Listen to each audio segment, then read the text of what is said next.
అదే RTV app వార్తల్ని క్షణాల్లో చదివే అవకాశం ఉంటుంది. ఒక న్యూస్ పేపర్, ఒక టెలివిజన్ ఛానల్ మీ చేతుల్లో ఎప్పుడు ఉంటాయి. కొన్ని దాబాలలో డ్రైవర్స్ వచ్చి మనకు అక్కడ గాంజా తాగుతుండ్రు. గాంజా ఇన్ఫర్మేషన్ కూడా దాబా వాళ్ళకు ఉంటుంది. కాబట్టి మన గాంజా అమ్మే వాళ్ళు కొనే వాళ్ళు కూడా దాబాను షెల్టర్గా తీసుకుంటారు అప్పుడప్పుడు.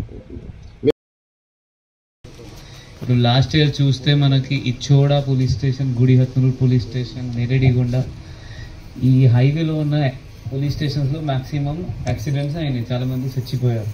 ఇప్పుడు జస్ట్ నెరెడిగొండ చూస్తే ఐ థింక్ 20 వరకు, ఇచ్చోడ చూస్తే 14 వరకు ఫ్యాటల్ యాక్సిడెంట్స్ అయినాయి. దానికి మెయిన్ రీజన్ ఏముంటుంది అంటే డ్రంక్ అండ్ డ్రైవ్, తాగి బండి నడపడం. మెయిన్ రీజన్ అదే ఉంటుంది.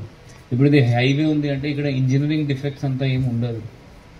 మన తప్పు వల్ల మనం ఇప్పుడు మేడం చెప్పింది మీకు, ఒక పర్సన్ పోతున్నారు, రోడ్ క్రాస్ చేస్తున్నారు, ఎవరైనా తాగిన లారీ డ్రైవర్ డాష్ చేశారు. అతను తాగుతారు, ఎక్కడ తాగుతారు, ఎక్కడైనా డిన్నర్ చేస్తారు, అక్కడ అతను తాగుతారు. ఆ డిన్నర్ ఎక్కడ చేస్తారు? ఇప్పుడు ఇంటి నుండి బయట పోయినప్పుడు వాళ్ళు జనరల్గా 99% మీ డాబాలు తింటారు. ఆ తిన్నప్పుడు మీరు అక్కడ మందు అమ్మడం, లేకపోతే వాళ్ళకి అలౌ చేయడం, దట్ మందు మీరు తాగండి, మనకి ప్రాఫిట్ వస్తుంది అంటే బిజినెస్ అట్లా మైండ్ ఉంటుంది. ఆ 2 డబ్బులు ఎక్కువ వస్తుంది, ఓకే మీరు పక్కన పోయి తాగండి, నా నుండి రోటీ అండ్ సబ్జీ తీసుకోండి, వెనుక పోయి తాగండి. అదే అట్లా చేస్తే మళ్ళీ ఎవరైనా కుటుంబం ఖరాబ్ అవుతుంది. మీరు ఫస్ట్ అది అర్థం చేసుకోవాలి.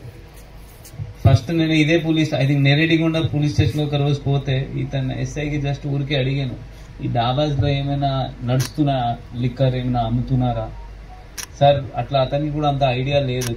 పోలీస్ స్టేషన్ పక్కన ఒక డాబా ఉంటే జస్ట్ చూడడానికి పోయాము. అంటే ఆ డాబా పర్సన్ మొత్తం సిట్టింగ్ ఏరియా క్రియేట్ చేశారు, వెనుక మొత్తం షూట్స్ కట్టుకున్నారు. వచ్చారా డాబా ఉన్నారు? రాలేదు. వచ్చారా? ఓకే. తీసేశారా ఇప్పుడు అండి? Very good. ఎన్ని రోజులు బంద్ ఉంటే డాబా? 10 రోజులు.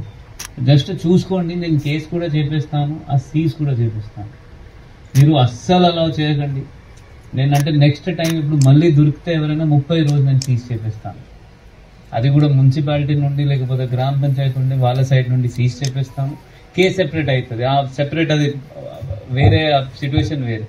సో దయచేసి ఇది అవేర్నెస్ సెషన్ లాగా తీసుకొని మీరు ఏమైనా పరిస్థితిలో మీ ఢాబాలో, మీ ఢాబా అంటే మీ బిజినెస్ ప్లేస్ అంటే దేవుడు లాగా, మీకు దాని నుండి డబ్బులు వస్తున్నాయి, మీ ఫ్యామిలీ వాళ్ళు తిండి తింటున్నారు.